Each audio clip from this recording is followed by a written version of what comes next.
కాశ్మీర్లో 26 మంది అమాయక టూరిస్టుల ప్రాణాలను తీసిన వాళ్ళని ఏమని పిలవాలి? నేను గతంలో చేసిన వీడియోలో దాని గురించి మాట్లాడాను. వెస్ట్రన్ మీడియా ఏ విధంగా నయవంచనకు పాల్పడుతుంది ఈ విషయంలో, ఎంత హిపోక్రసీ ఉంటుంది వాళ్ళ మాటల్లో.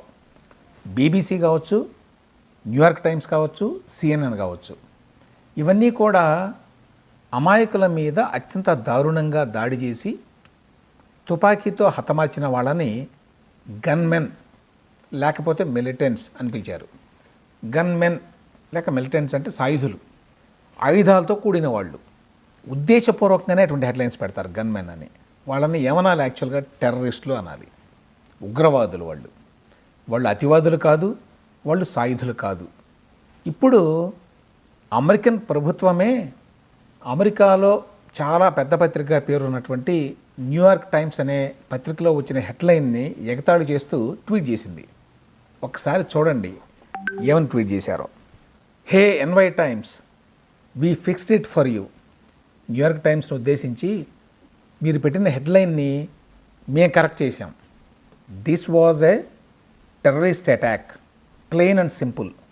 Weather it is India or Israel, when it comes to terrorism the NYT is removed from reality అని కూడా రాశారు. House Foreign Affairs Committee majority అంటే ఇది అమెరికన్ గవర్నమెంట్లో ఒక భాగం. కింద న్యూయార్క్ టైమ్స్ వార్త కూడా ఇచ్చారు ఈ కశ్మీర్ ఘటన మీద. వాళ్ళు పెట్టిన headline, at least 24 tourist gun down by militants in Kashmir. ఉద్దేశపూర్వకంగా మిలిటెంట్స్ అని వాడారు. అదేవిధంగా బీబీసీ గన్మెన్ అని వాడింది. ఆ మిలిటెంట్స్ అనేదాన్ని కొట్టేసి టెర్రరిస్ట్ అని రాశారు వీళ్ళు. ఇక్కడ విషయం ఏంటంటే వీళ్ళు చెప్పినట్టుగా this was a terrorist attack, plain and simple. అయినా కూడా ఎందుకు రాస్తారు ఇట్లా? మిస్లీడ్ చేయటానికా? ఏది టెర్రరిస్ట్ అటాక్, ఏది మిలిటెంట్ దాడి, ఏది సాయుధులు చేసిన దాడి? సాయుధులు చేసిన దాడి అంటే ఏంటంటే ఎవరి మీద దాడి చేశారో అందులో మొరాలిటీ ఏమీ లేదు, నీతి న్యాయం అనేవి లేవు. ఎవరో సాయుధులు, వాళ్ళ దగ్గర తుపాకులోనే వాళ్ళు కాల్చారు అంతే. అట్లా అర్థం చేసుకోవాలన్నమాట మనం. ఇక మిలిటెంట్స్ అని ఎందుకన్నారు వీళ్ళు? Militants in Kashmir. మిలిటెంట్స్కి టెర్రరిస్టులకి తేడా ఏమిటి? తేడా ఏమిటంటే మిలిటెంట్ అనేది ఒక జనరిక్ టర్మ్. ఎవరిని ఉద్దేశించి వాడతారు ఈ పదాన్ని? Any person who resorts to violent methods in support of a political or social cause. ఏదైనా ఒక రాజకీయ డిమాండ్ కోసం హింసాకాండకు పాల్పడితే అది మిలిటెన్సీ. ఉదాహరణకి నక్సలైట్లు చేసే పని మిలిటెన్సీ అంటారు దాన్ని. వాళ్ళ ఒక పొలిటికల్ ఆర్ సోషల్ కాజు కోసం, వాళ్ళు అనుకున్న దానికోసం హింసాత్మక చర్యలకు పాల్పడతారు, అది అందరికీ తెలుసు. కాబట్టి వాళ్ళు మిలిటెంట్స్. మరి టెర్రరిస్టులు అంటే ఎవరు? టెర్రరిస్టులు ఇదే పని చేస్తారు. వాళ్ళు కూడా వాళ్ళ పొలిటికల్ కాజ్ కోసం, సోషల్ కాజ్ కోసం హింసాకాండకు తలపడతారు. అయితే ఒక తేడా ఏమిటంటే మిలిటెంట్లు ఎవరి మీద హింసాకాండ చేస్తారు? ఉదాహరణకు నక్సలైట్లు తీసుకోండి, వాళ్ళు సాధారణంగా పోలీసుల మీద చేస్తారు, లేకపోతే వాళ్ళు వర్గశత్రువులు అనుకున్న కొద్దిమంది మీద చేస్తారు. కానీ అర్ధరహితంగా వైలెన్స్ చేయరు. ఎప్పుడైనా అర్ధరహితంగా చేస్తే వాళ్ళని విమర్శిస్తారు అందరూ, నక్సలైట్లు ఇట్లా అర్ధరహితంగా అమాయకుల ప్రాణాలు బలిగొంటున్నారు అని. టెర్రరిస్టులు ఉద్దేశపూర్వకంగా అమాయకులను బలి చేస్తారు. ఇంకొక తేడా ఏమిటంటే టెర్రరిస్టులకి మిలిటెంట్లకి, టెర్రరిస్టులు వాళ్ళ యొక్క హింసని దేనికి వాడతారంటే వాళ్ళ ఉద్దేశం ఏంటంటే, వాళ్ళ టార్గెట్ ఏమిటంటే calculated use of violence to create a general climate of fear in population. జనంలో, ప్రజల్లో, సమాజంలో భయాన్ని సృష్టించాలి. సాధారణ ప్రజల్ని భయకంపితుల్ని చేయాలి, వణికిపోవాలందరూ అనే ఉద్దేశంతో వాళ్ళు హింసాకాండకు పాల్పడతారు. ఇప్పుడు కశ్మీర్లో చేసింది అదే కదా. కశ్మీర్లో ఎవరినైతే ఈ సోకాళ్ళు సాయుధులు లేక మిలిటెంట్లు చంపేశారో అత్యంత పాశవికంగా, వాళ్ళెవ్వరూ కూడా వాళ్ళకి శత్రువులు కాదు. వాళ్ళ దేశంలో ఎక్కడెక్కడి నుంచో వెళ్ళిన టూరిస్టులు, సందర్శకులు అంతే. మరి ఎందుకు చంపేశారు వాళ్ళని? వాళ్ళు శత్రువులు కాకపోయినా, వాళ్ళు వీళ్ళకి ఏమీ చేయకపోయినా ఎందుకు చంపేశారు అంటే, వాళ్ళని చంపడం ద్వారా భారతదేశంలో ఉన్న ప్రజలని భయకంపితుల్ని చేయాలి, ఎవ్వరూ కశ్మీర్ సందర్శనకు రాకుండా చేయాలి, కాశ్మీర్లో శాంతి భద్రతలు లేవు అనేటువంటి భయాన్ని కల్పించాలి. వాళ్ళ ఉద్దేశం ఇప్పటికే నెరవేరింది. ఆల్రెడీ టూరిస్టులంతా భయపడిపోయి అక్కడి నుంచి వెళ్ళిపోయారు, ఇంకా వెళ్ళిపోతున్నారు. వచ్చే కొన్ని నెలల్లో మళ్ళీ టూరిస్టులు కాశ్మీర్కి వెళ్ళే అవకాశం లేదని టూర్ ఆపరేటర్లు చెప్తున్నారు ఇప్పుడే. దాంతోపాటు దేశంలో మిగతా ప్రాంతాల్లో ఉన్నవాళ్ళు కాశ్మీర్కి వెళదాం అనుకున్న వాళ్ళు కానీ, లేదు కాశ్మీర్ సందర్శించాలని అనుకునే వాళ్ళు కానీ అందరూ కూడా భయకంపితులయ్యారు. సో ఆ రకంగా వాళ్ళు క్లియర్గా టెర్రరిస్టులు. అయినా కూడా ఎందుకు బీబీసీ వాళ్ళని సాయుధులు అంటుంది? అయినా కూడా న్యూయార్క్ టైమ్స్ ఎందుకు వాళ్ళని మిలిటెంట్స్ అంటుంది? ఇంత స్పష్టమైన తేడా ఉన్నా కూడా అంటే బయట ప్రపంచానికి కాశ్మీర్లో జరిగిన దాడి యొక్క నిజమైన స్వభావాన్ని, స్వరూపాన్ని తెలియకుండా చేయడం కోసం అన్నమాట. దాని యొక్క స్వరూపం ఏంటి, స్వభావం ఏంటి, ఎందుకు దాడి చేశారు వీళ్ళు?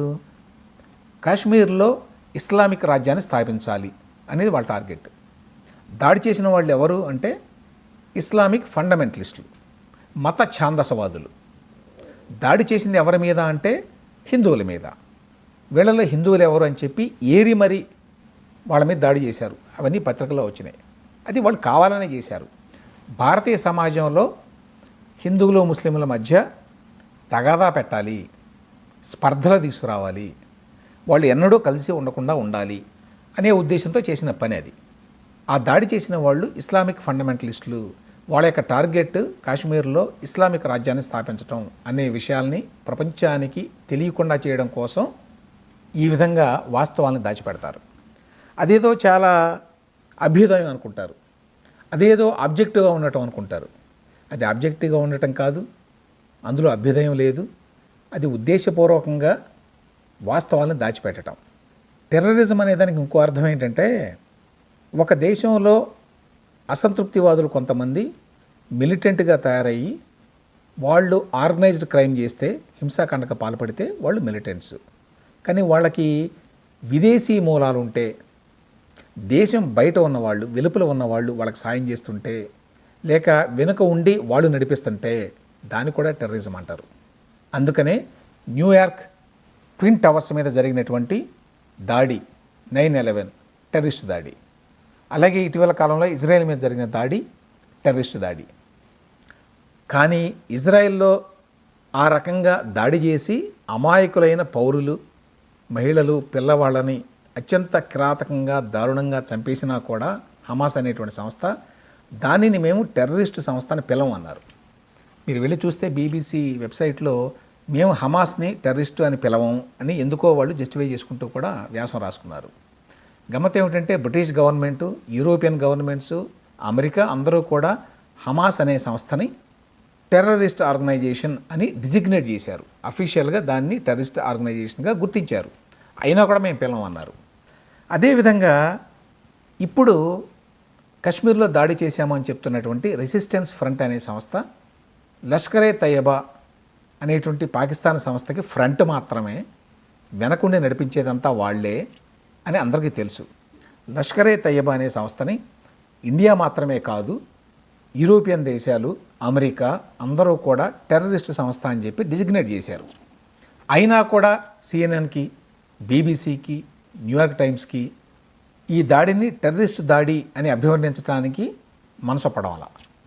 ఇందులో ఇంకో గమ్మత్తు కూడా ఉంది. కశ్మీర్ గురించి ఎప్పుడైనా వార్తలు వచ్చినప్పుడు లేటెస్ట్గా వచ్చిన ఘటన మీద కూడా అన్ని పత్రికలు, పాశ్చాత్య పత్రికలు, పాశ్చాత్య టీవీ ఛానళ్ళు ఏమని రాశారో తెలుసా? ఇండియన్ అడ్మినిస్ట్రేటెడ్ కశ్మీర్ అని రాశారు. అంటే ఇండియా పాలిత కాశ్మీర్లో ఈ దాడి జరిగిందట. అది ఇండియాలో భాగంగా వాళ్ళు గుర్తించరు. లేకపోతే ఇంకొక మాట వాడతారు కొంతమంది తెలివిగా, డిస్ప్యూటెడ్ కశ్మీర్ అంటారు. తగాదా ఉన్నటువంటి కశ్మీర్లో ఈ దాడి జరిగింది. ఇప్పుడు ఎవరైనా బ్రిటన్లోనో, అమెరికాలోనో, మరొక దేశంలోనో ఒక ప్రాంతాన్ని మాది అని చెప్పి డిస్ప్యూట్ చేశారనుకోండి, అంత మాత్రం చేత అది డిస్ప్యూటెడ్ టెరిటరీ అవుతుందా? సో ఇండియన్ అడ్మినిస్ట్రేటెడ్ కశ్మీర్ అట, పాకిస్తాన్ అడ్మినిస్ట్రేటెడ్ కశ్మీర్ అట.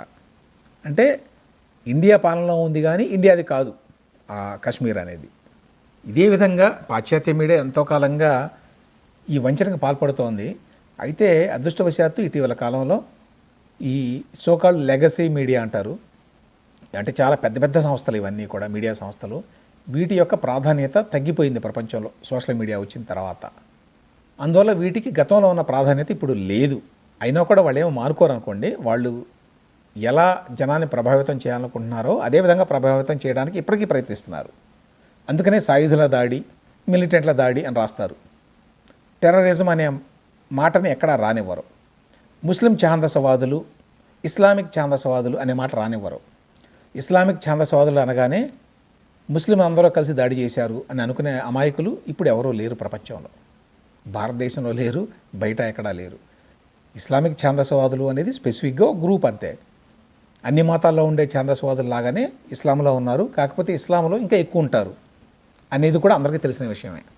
కాబట్టి దాన్ని దాచిపెట్టాల్సిన అవసరం లేదు. జనమేమీ అంత అమాయకులు కాదు.